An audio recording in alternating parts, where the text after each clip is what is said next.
What's good, family? So mash the like button, subscribe and lick off the bell.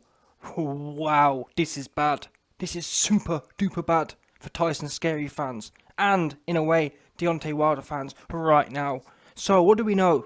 Well, on your screen you can see a video your man the YB leaked and broke from the 24th of July. Now this video, as you can see by the title, involved and exposed the fact that your man Tyson Scary and Deontay Wilder 3, the initial July 24th date or whenever it was cancelled because of a lack of ticket sales. No doubt. And on that picture you can see all of the highlighted spots are basically unsold tickets. Now 2-2s, what do we know? That picture is dated 24th of July. That was the situation for ticket sales. People speculated, my sources came in and told me, listen, Fury versus Wilder 3 ain't happening because of ticket sales. Now, I can't lie to you, my personal opinion lent more towards the fact that Tyson Scary is just scary, because if it was about tickets, why would Tyson Fury decide to take the brunt all himself? However, what we do know right now is that if it wasn't ticket sales that cancelled the July 24th date, you best believe it's going to be ticket sales that cancels the October 9th date.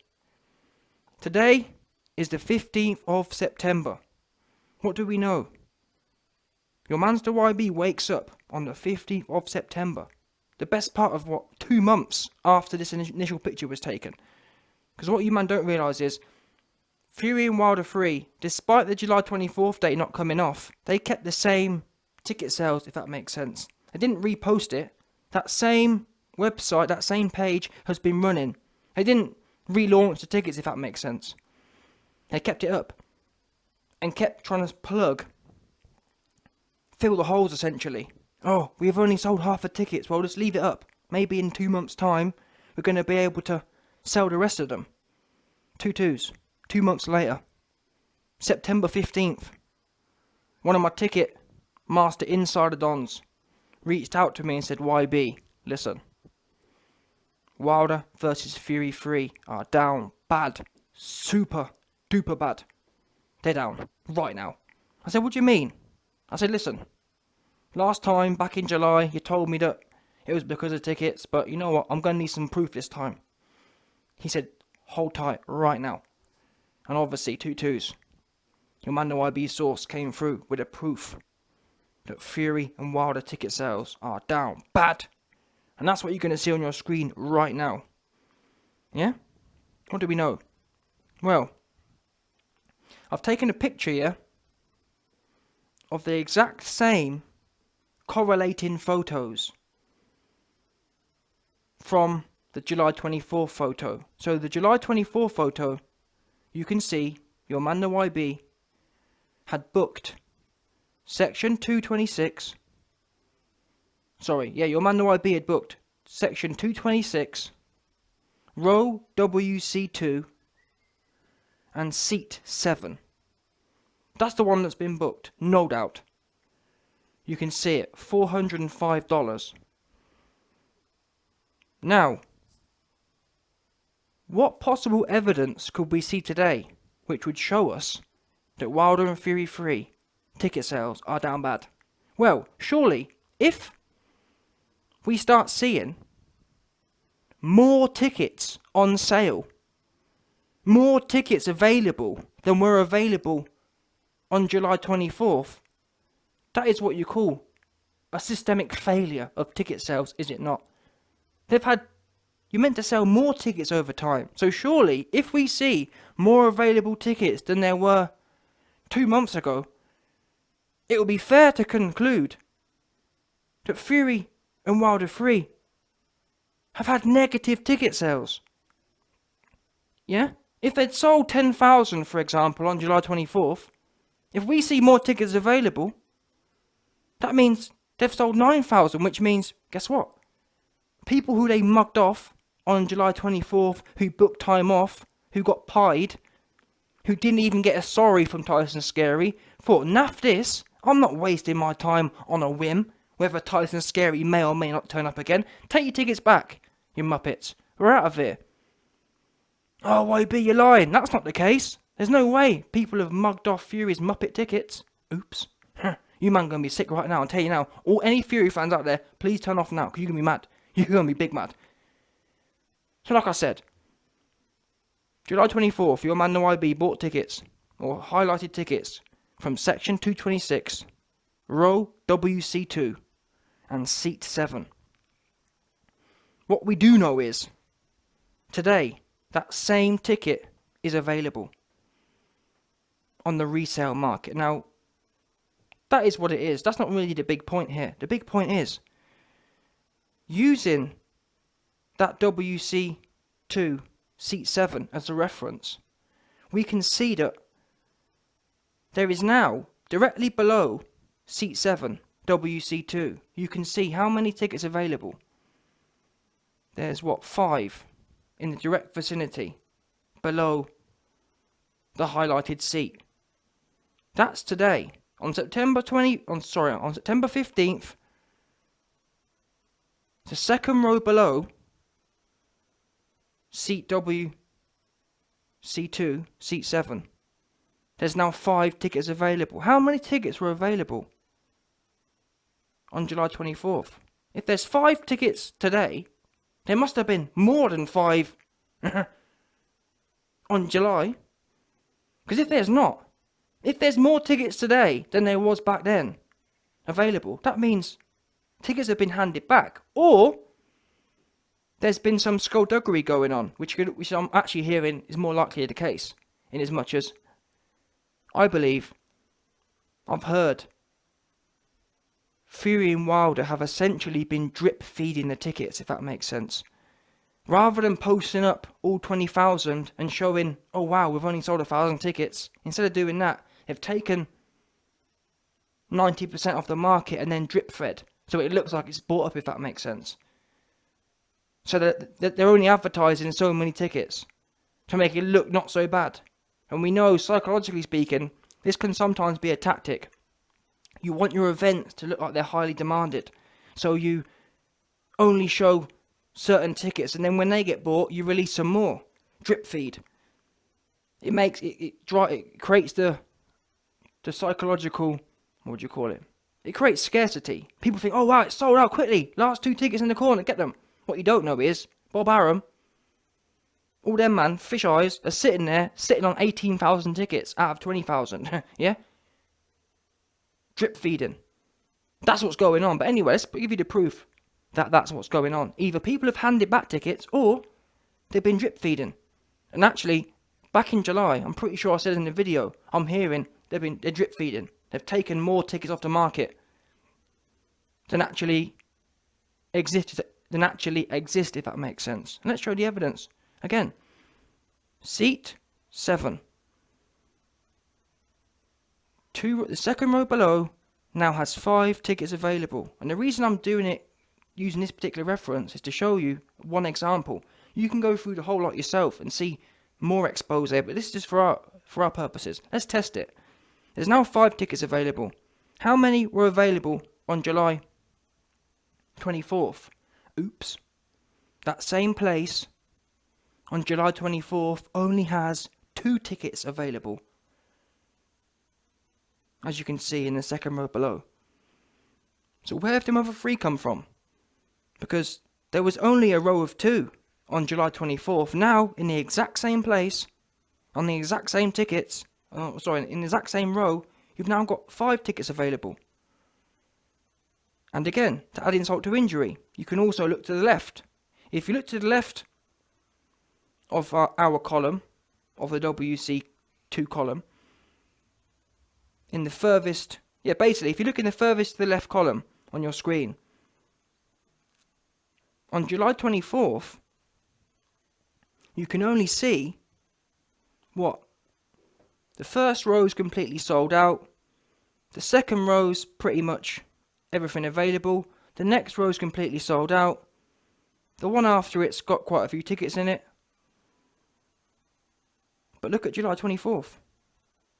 Sorry, look at September 15th. September 15th shows the top 3 rows are basically all available. So today, there is the top 3 rows are completely available.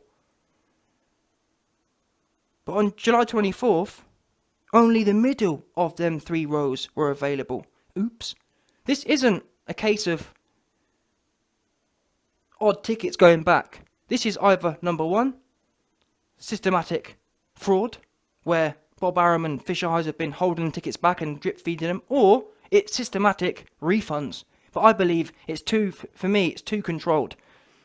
What are the chances of 2 full rows, more or less, magically appearing? What's the chance of that? What's the chance of full rows going back? I guess you could argue, well, maybe people were booking parties. I don't know about that. Or to be fair, more certainly speaking, it's probably a mixture of both. It's probably people handing them back for refunds in some cases. If you were to go through the whole stadium, if that makes sense, there'll definitely be instances of people handing back tickets. And there'll definitely be instances of them drip feeding. In the main, it's drip feeding. In the main, it's, wow, we've only sold 5,000 tickets. We best get rid of it. We best take 15 off the market and then drip feed. That's the only thing that makes sense. There's no other explanation of what's going on. And the net impact of the refunds, or the net impact of people's demand for this show, has been refunds. Because it's been 2 months. Why haven't them tickets who have possibly been refunded, why haven't they been bought again? Oops. They're wide open. And the thing is, even if they're drip feeding, they're down bad. We're 2 weeks out. Sorry, 3 weeks out. And to add insult to injury, if you actually go on the site here,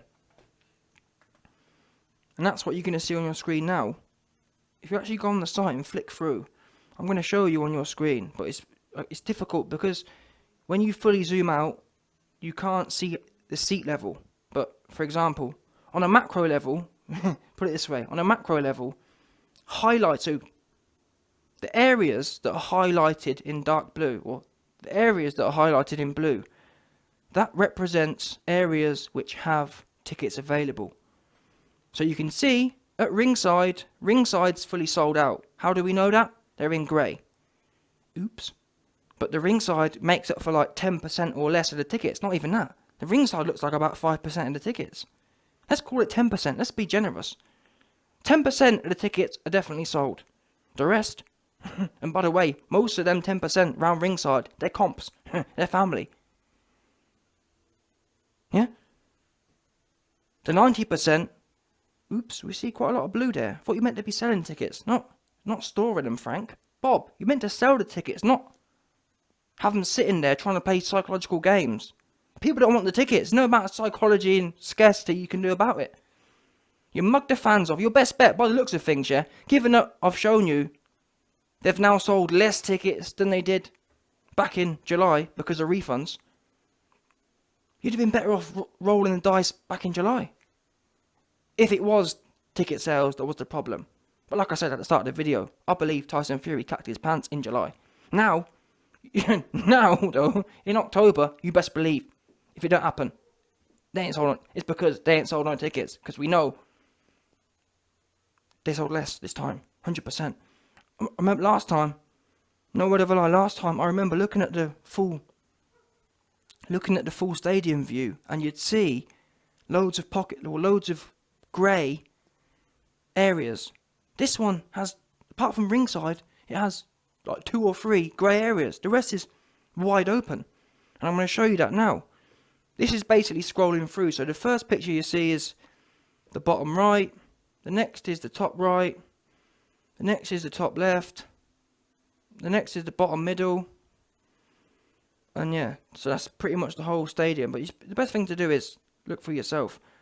And you can see there's gaping loads of tickets. And like I've just shown you, man, what we don't know is, these are the ones they're showing you. And what I want you to notice is, notice how many full rows they're offering. Now, why is full rows important? Well, I've told you that I've heard that Fish Eyes Warren and Bob Arum have been drip feeding, purposefully holding tickets back to try and drum up demand, trying to create people into purchasing tickets because of scarcity. Oops, look, you better buy tickets now before they run out, kind of thing. If they show the true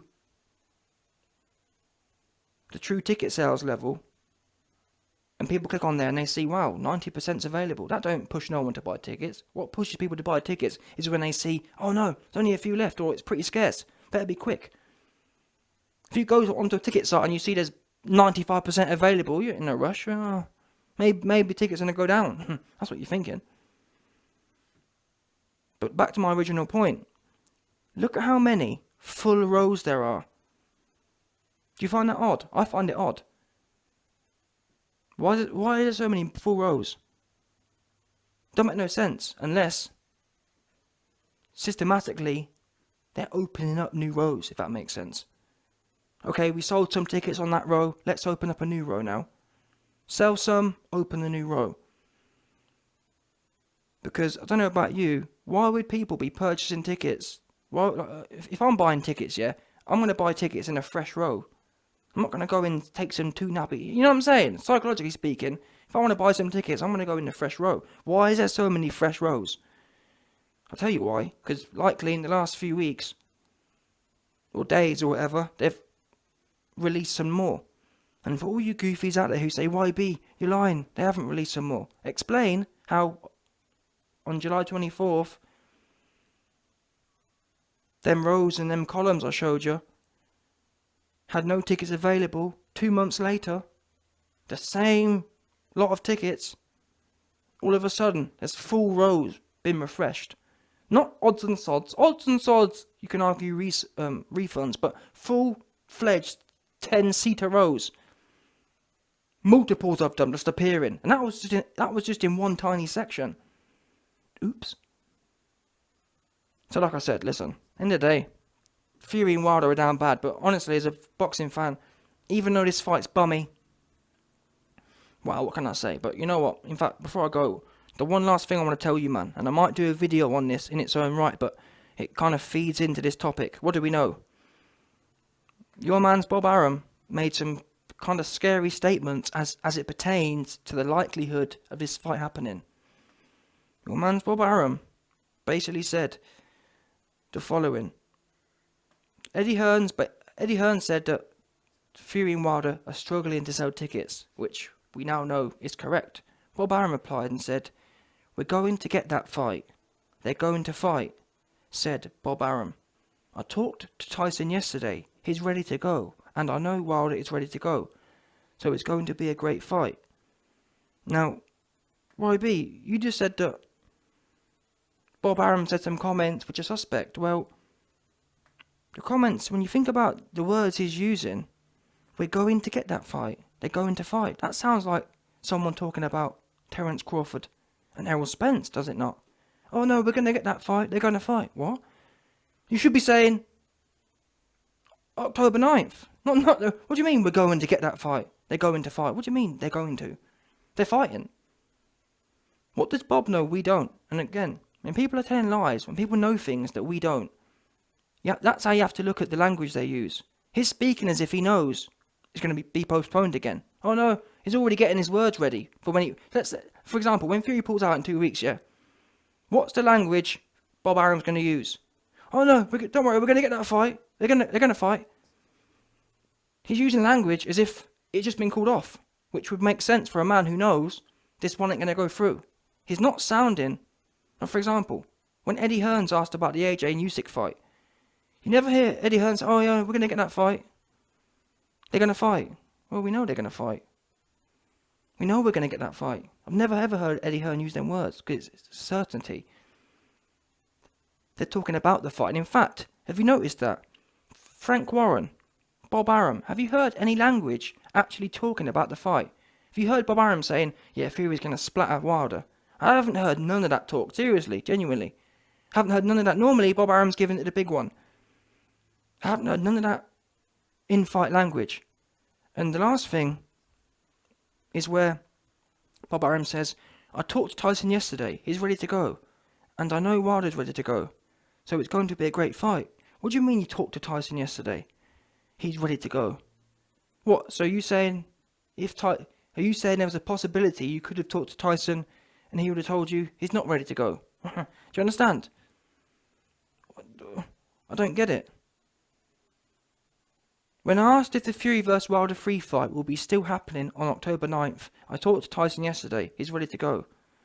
I know Wilder's ready to go. What do you mean you talked to him? It's on, isn't it? It's almost leaving it open. Well, I talked to him. Tyson's just confirmed. Well, you meant to confirm it. This October 9th date was allegedly confirmed back in July. Oops. What do you mean you just talked to him? Imagine that. Just for example, put yourself in Eddie Hearn's position. Imagine, yeah, Eddie Hearn saying, "I just talked to Tyson. He's ready to." Like, I talked to AJ yesterday. Yeah, we're gonna get that fight. We're gonna get the fight with Usyk. It don't figure. Yep, I just talked to AJ yesterday. We're gonna get the fight. That's long done. That's done gone. At not one point in this do you hear Bob Arum saying, "What are you talking about? We're going to get the fight. You're going to get smashed." Wilder's getting smashed on October 9th. That's where we should be at this point, 3 weeks out. Unless they know something we don't. And based on this ticket information, based on these spooky comments, I'm telling you, man, the odds for me have just shot down expeditiously, no doubt. I can't lie to you. The odds did go up when Tyson Fury started confirming that his kin was okay. I thought that was going to... If, for example, if Tyson Scary hadn't have mentioned his kin, that would have dragged down the odds. But he said that she's fine, she's recovered, so fair play. The odds went up at that point, but today, they down bad. Yeah? The odds right now are down at 30%, I'd say. So, listen, let's see how it plays out. No doubt.